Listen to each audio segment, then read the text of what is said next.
जो 65 किलो की तलवार चलाता है उसका नाम येसाजी। जो 2000 सैनिकों से अकेला लड़ता है उसका नाम बाजी। जो हाथ कट गया फिर भी लड़ता है उसका नाम तानाजी। जो 8 घंटे में घोड़ा दिल्ली से पुणे तक लेके आता है उसका नाम संताजी। जो सिर्फ 700 मराठों को लेकर 30,000 मुगलों को भगाता है उसका नाम रामजी। जो मुगलों के घरों में घुसकर उन्हें उल्लू बनाकर जासूसी करता है उसका नाम बहिरजी।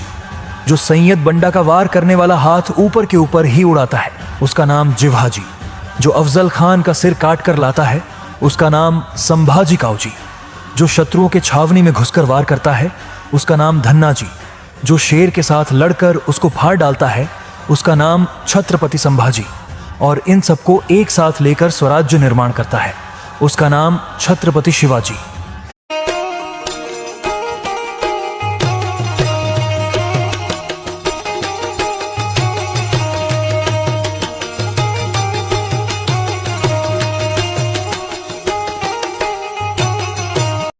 धर्म राखण धरती रखण राखण वट हिंदू जीजा कुखे जन्मियो शिवाजी सुर सिंधु।